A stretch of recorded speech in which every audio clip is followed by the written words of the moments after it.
I apologize for that. It's a little backwards because I'm having to hold my phone now. But we figured out the metal pieces were from the fan right here that was sitting in the dorm because the air conditioner wasn't working and it was really hot out there, so we let them have the fan.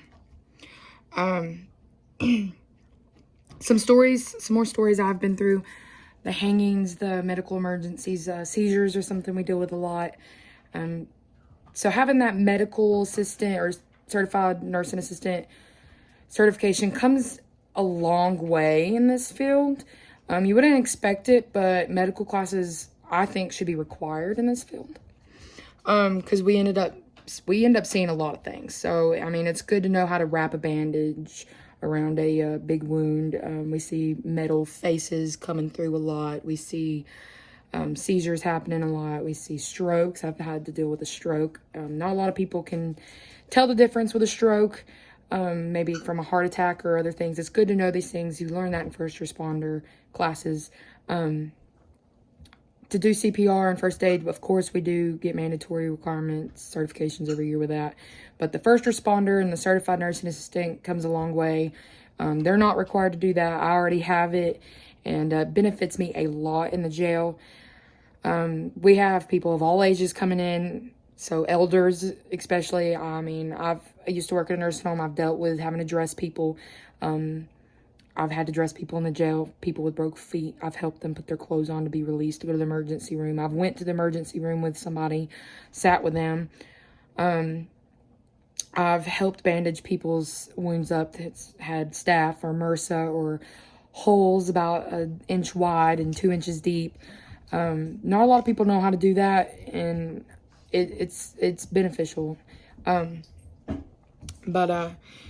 That is it right there. Some things I like to make my officers remember.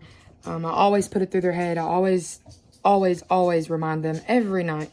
Always stay on high alert. If you become comfortable in a facility like this, something's wrong. You will never be comfortable. You never need to be comfortable. You always stay on high alert. You always watch your back. You always watch your officer's back. Safety and security comes first. That is your main priority. That is your main goal. It's not your only goal, but it's your main goal. And to keep a positive mentality and try your best. You've got to have that good head on your shoulders. You've got to be able to handle things that normal civilians don't handle. It's not an easy job. It can be an easy job if you make it. If you have the right attitude, you are respectful, you get what you give. And if I respect them, they respect me, and it goes both ways. Inmates to officers to brass. Communication, you've got to be able to read people, the body language. You've got to be able to... I'm so sorry about my dogs. Anyway, you've got to be able to not have a right sleep schedule, especially working night shift. You will get subpoenaed to court in the middle of the day on the nights you're supposed to work. You've got to keep on... You got to keep on trucking. I mean, it's not a job for everybody. It takes a special kind of person to work in a correctional facility.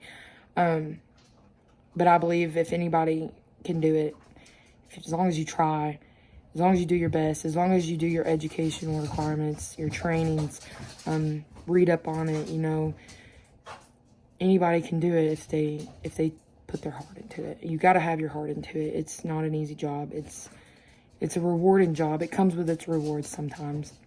You know, it's good to go home and you have somebody who is looking at a long time in prison, who's very young, who's killed somebody. I mean, charges like that. I mean, and they tell you, you know, that little talk we had last night, it's made me look different on life. You know, it's helped me out. You really helped me on things, and I feel so much better today. And you know, they're not depressed now all of a sudden, and they're keeping a positive attitude. They're trying to keep their heads up as inmates, and they know they've done wrong, or maybe they haven't done wrong at all. You never know, you know. They're innocent till proven guilty, but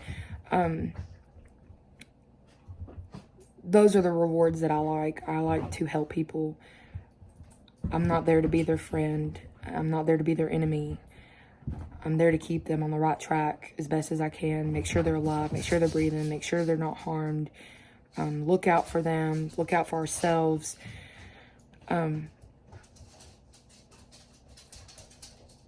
Life expectancy for a correctional officer is way much lower than a normal civilian. I think around 75 is the normal life expectancy. As a correctional officer, your life expectancy is about 56, 57, around there.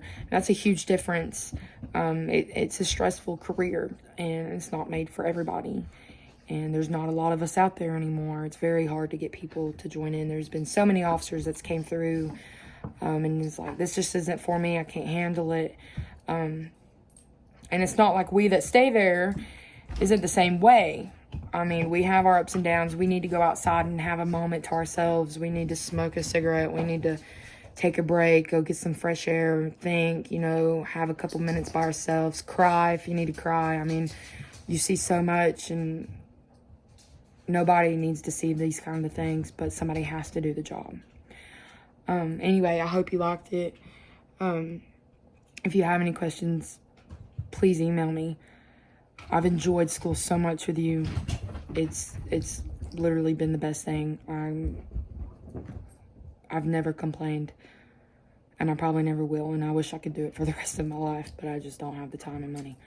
But I've loved and enjoyed every minute of it. So thank you, Dr. S, for taking the time to watch this for me.